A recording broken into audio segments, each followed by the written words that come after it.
ready to go on a fast ride. I got my aero bike out, aero helmet, deep profile wheels. I think I'm ready. What? I got it wrong. The tires? What's wrong with the tires? I need to go wide? 30? 32? To go fast? Hi everyone, and welcome to a new video. It's me, and I'm doing it all wrong. So yes, ride aborted. I will go back to Richmond Park to discuss this topic that is bugging in my head. Yes, narrow tires versus wide tires. What I think is the best setup for going fast, explain what fast means for me, and give an overview of why I think the industry is going towards the wide tires. I'm sure you will disagree, but as long as we have a nice conversation, I'm all happy. The move towards a more comfortable road bike is quite substantial. You can see some nice endurance bike being introduced, and I can really understand the push for wider tires in the context of comfort. Nothing wrong with that. Somehow, with the process of osmosis, the comfortable choice has now become the performance choice. And this is where I don't understand how that can be. Historically, tires for road cycling have always been thin or narrow. 19, 20, 21 mil, that used to be the standard for road tires. Then we moved up to 23, 25 millimeters, and it almost looks like the previous cyclists were some sort of cavemen that were just going by the myth of a thin tire being faster, and no one has ever tried something different, and people stuck somehow in the dark ages to very thin tires. Road bike tyres. They used to be thin because everyone thought thin meant fast, but then all of a sudden some people came along and said that wider tyres are faster. Just to point out, in 1969 we managed to go to the moon and back with a computer, no more powerful than a mobile phone, but still cycling was in the dark ages up until very recently. And we must remember that cycling before, it was not just a sport, it was a way of life. Was unbelievably popular. It was really something embedded in our culture, especially France, Italy, and I guess they were all quite competitive at that time.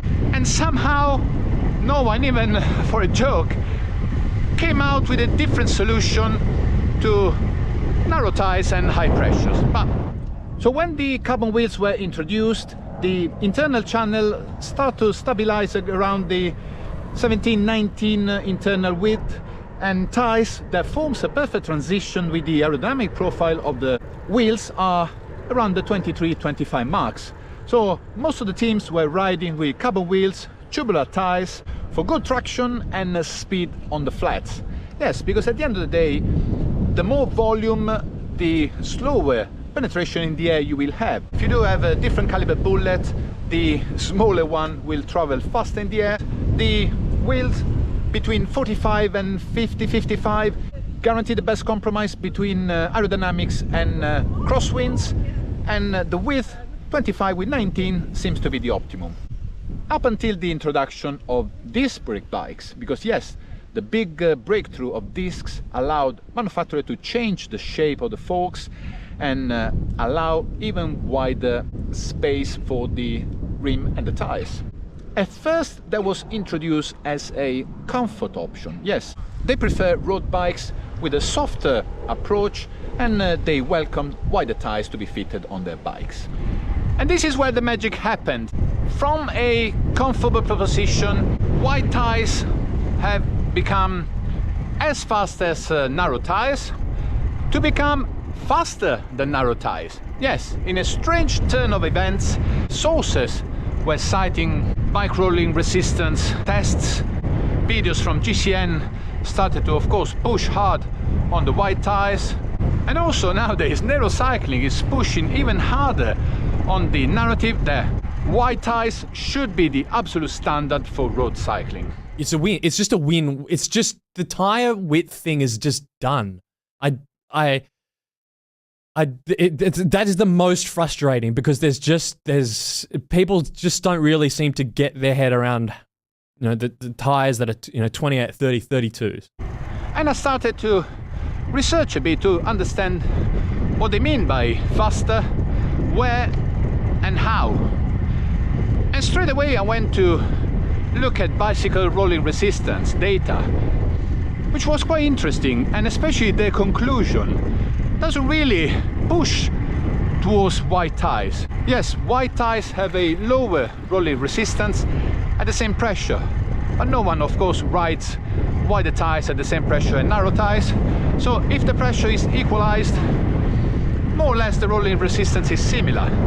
Then in that case, if you want to go faster, you have to be more aero, and a narrow tyre will have a better transition with the wheel and be faster in the air. But the argument towards wide tyres is of course they perform better on rough roads.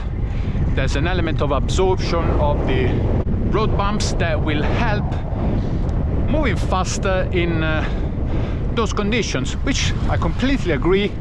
But at the same time I'm thinking, well, I don't ride the Paris-Roubaix every weekend, and even if UK roads are not at their best, these are usually patches of road where for the majority of the ride you do ride on smooth surfaces. So again, the benefit you can gain in a very small circumstances or across the whole ride, to me they're not justifying the benefit of wide tyres. Now at this stage I think it's important to understand where you want to be faster and in what conditions. Yes, because it's quite completely different whether you are going out on a ride, you are racing, what kind of surface you're racing, or what kind of performance you want to get from your setup. Personally, I don't race. I go out on maybe long rides between 120 150 kilometers with my friends. We always push very hard, and in our group when it becomes competitive is in two occasions where there's a hill coming. When I go for a hilly ride, I always get my Canyon Ultimate, which is called 25C tires, which form the best combination with the Windspace wheel because they have a 21mm channel, and I want the lightest bike that I can get. So on the hills, this is where we push hard, then we regroup and top of the hills. So to me, a light bike makes sense for my own purposes. However, when we go for a ride on the flat, let's say if you are around London, Windsor or Henley, it gets quite competitive when we go for this long stretch and it's flat and we push really hard over 40-50k if we can, even more. And in that moment, the aero bike I have with the 23mm tires that form a perfect combination with the Vision wheels, they have 19 internals, to me is the fastest setup that can give me the edge in those conditions. In rough road conditions, no one is really pushing hard, no one is actually testing the times on those sections, so to me it's completely irrelevant. However, if you were racing in a crit, yes, possibly a wider tire will give you some more confidence, some more grip in the corners. Definitely there would be a big advantage in those situations. Overall speed on the flat with the wide tires to me is hampered. Well, the results, it was actually a little bit of a turn of events. So in our experiment, what I've just conducted today, the 26mm tyres were the fastest. Following that, we had the 30s, which were surprisingly 12 seconds slower in our experiment. Then they did another test where they said, well, they are almost the same. I kind of don't know how to break this to you all, but basically, they were all exactly the same. Which to me is kind of a bit wishy-washy. So again, if they were pushing harder on a flat at higher speeds, I still believe a narrow tyres will have the advantage. Okay, a little bit of conspiracy theory now is always welcome, I believe. Why the industry to me is pushing wider tyres is also because of a couple manufacturers. Yes. Now, when Nero were discussing Tadej Pogačar and his setup, they started to argue whether it was going to be as fast on a slower bike. Could Pogačar win on? Let's decide, what's the slowest bike ridden in the Tour de France this year? Okay, well, I would argue that Cofidis's bike's the slowest. That is the tyres. Look with like 25 mil tubs on it. Okay. Yeah. Pro team like Look with the Cofidis It seems that they didn't do their homework and they were still riding with 25C tubular. And somehow they decided to warrant his setup with MV wheels and 30C like the gold standard. Massive test of basically every wheel and tire combination a few years ago to figure out what are we putting Piaggia on. And that's why they're riding the NV SES 4.5s and Continental tires. Originally, he was on the 28mm GP5000 TT tires.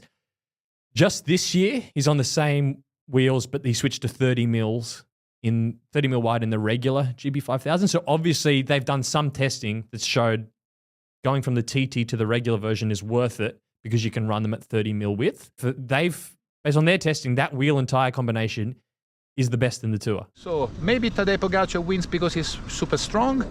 Maybe Luke as well has done their test and they found out that the 25C tubular was the fastest setup, but maybe the riders are not up to the job. Who knows? Maybe, but only maybe, because the UAE team is sponsored by MV. MV is pushing hard on hookless technology.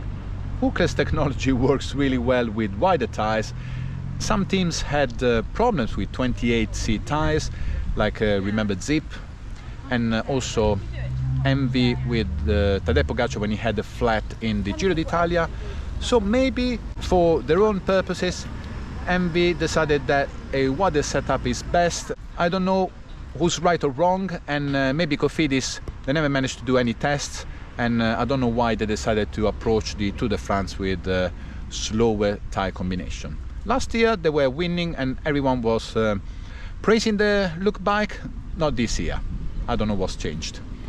The bike industry now can put together really opposite proposition. So something is more comfortable, somehow it becomes faster.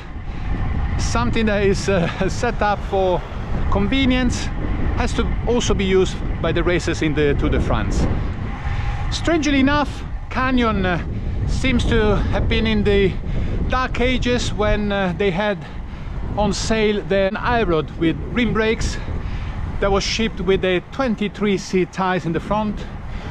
I don't know, maybe at that time they thought the target audience wanted a fast bike rather than comfort, but maybe again they didn't do their homework at that time. Why they did not test a wider tires and wheel combination, who knows. But still they repeated the mistake, because on the very latest iRod they claim to be the fastest bike in the peloton. To do so, they are fitting the bike with a 25mm tires in the front. Again, now there's no restriction with discs in the clearance of the tires, but they still strangely keep a 25 for the fastest bike they have. Maybe because they also have to show nice numbers on Tour magazine. Now Tour magazine tests have become the equivalent for cars of NCAP rating or helmet for Virginia Tech. So now it seems that to sell a bike, to have a successful bike, you have to score high numbers with Tour magazine. In this area, you have to be as aero as possible. So people change bikes just because the handlebar is different. A few millimeters here and there are of a vital importance for the modern cyclist. Aero is everything in the midsection. I mean, if you have a cable exposed or the round seat post, you might as well run down tube shifters, because you are stuck in the past. Bottom bracket as stiff as possible.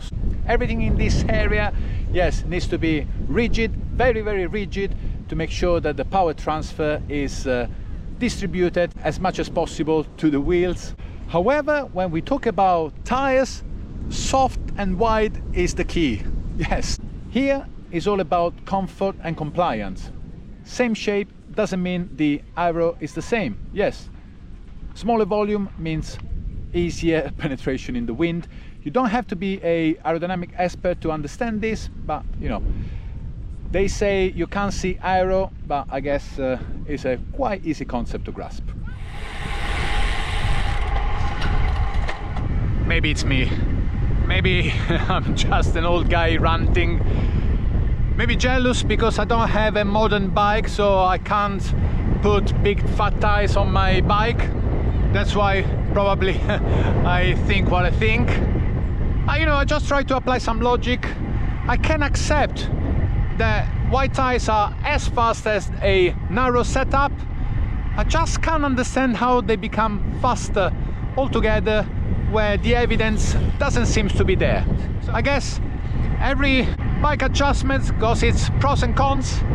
If you are a crit rider, 100% the wide tire seems to be the way to go. For me, I'm not sure. Just don't tell me that with my old style 23 and 25s I'm slower. Yeah, because I'm not. Guys, let me know in the comments what you think. Sorry about the long rant. I'll see you to the next video. Ciao.